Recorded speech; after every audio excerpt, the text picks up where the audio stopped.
En vue de redynamiser la coopération entre le Gabon et la Chine, le président de la République, Ali Bongo Ondimba, et son épouse ont été reçus au Palais du Peuple par le couple présidentiel. Tapis rouge, honneurs militaires, hymnes nationaux des deux pays pour marquer le caractère solennel de la rencontre des chefs d'État. S'en est suivi la rencontre entre les deux leaders, élargie aux deux délégations. La compréhension mutuelle des peuples va en s'améliorant depuis ces dernières années. Les échanges entre le Gabon et la Chine deviennent plus dense et l'adhésion populaire à la coopération amicale dans les deux pays est plus forte. Le président Ali Bongo Ondimba a réitéré à son homologue la disponibilité du Gabon à accueillir davantage d'investissements directs de la Chine dans plusieurs domaines tels que touristique, agricole, énergétique, industriel, parmi tant d'autres.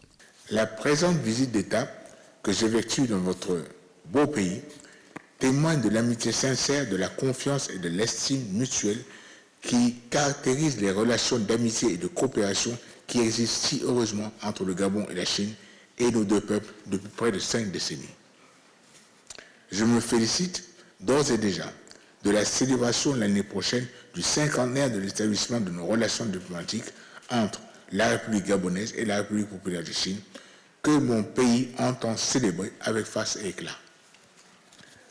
À cet égard, je me réjouis de la confiance politique mutuelle entre nos deux pays et de l'intérêt constant que nous accordons, vous et moi, au développement et à la consolidation des relations d'amitié et de coopération historique entre le Gabon et la Chine. En marge de la rencontre entre les deux chefs d'État, 8 protocoles d'accord ont été signés entre les parties gabonaises et chinoises. Il s'agit du mémorandum d'entente sur le renforcement de la coopération en matière d'agriculture, du mémorandum d'entente pour la fourniture de matériel dans le cadre de la coopération sud-sud afin de lutter contre les changements climatiques, du mémorandum pour la création du groupe de travail sur l'investissement de la coopération économique, du mémorandum d'entente sur le renforcement de coopération dans le domaine du logement et du développement urbain et de l'accord de coopération entre l'agence gabonaise de presse et l'agence de presse chinoise, entre autres.